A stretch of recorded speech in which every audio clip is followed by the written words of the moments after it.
The content presented on One India is for informational purposes only. The views and opinions expressed in the news segments, interviews, and commentary are those of the individuals or sources featured and do not necessarily reflect the official policy or position of One India.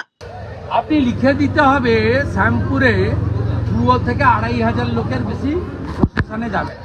Hindu মাত্রই রামনবমীতে যাবে, যেখানেই অনুষ্ঠান হবে যাবে। ধর্মীয় অনুশাসন পালনে কখনো সংখ্যা নির্দিষ্ট করা যায়?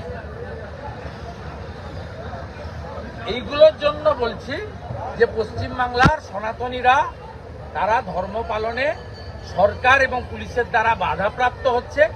তাই সরকার পরিবর্তন করুন, ধর্ম পালনে কেউ বাধা দেবে না, আর মহাকুম্ভকেও কেউ মৃত্যু কুম্ভ বলবে না। আপনি 180 কথা বলেছিলেন, আগে যে 5% হিসেব দিলেন, মানে হিন্দু ভোটে কিভাবে বাজিমাত করবেন কোন অংশে?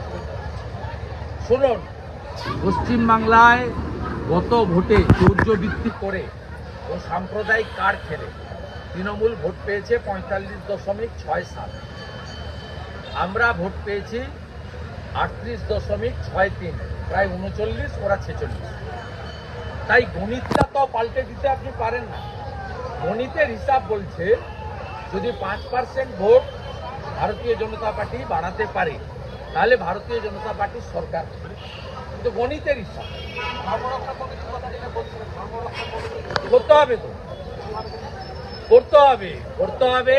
হিন্দু তার ধর্ম পালন করতে পারছে না, সরস্বতী পুজোয় বাধা পাচ্ছে, শ্যামপুরে দুর্গা ঠাকুর ভাঙা হচ্ছে, রাজাবাজারে কালী ঠাকুর ভেঙেছেন কলকাতায়, কার্তিক মেলাতে 50টা মন্দির ভেঙেছেন বেলডাঙ্গাতে, ধর্ম পালন করতে পারছে না।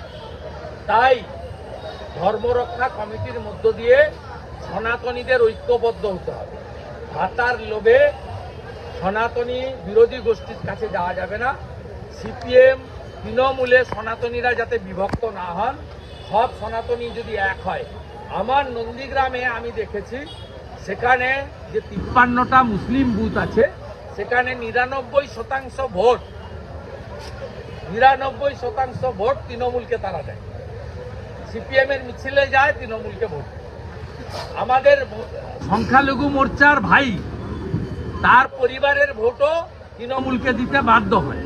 যদি অন্য অংশের লোক 100-র মধ্যে 99টা ভোট এক জায়গায় ফেলে তাদের সরকার তৈরি করতে পারে, তাদের মুখ্যমন্ত্রী তৈরি করতে পারে, তাহলে আমরা যেখানে 100 জন আছি আমাদের 99 হওয়ার দরকার নেই।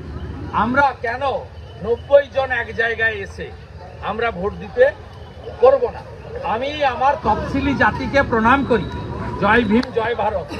নন্দীগ্রামে মুসলিম বুথগুলোকে মোকাবিলা করেছে শিডিউল কাস্ট বুথগুলো। সমস্ত এসসি বুথে আমাকে তারা 99 ভোট দিয়েছে।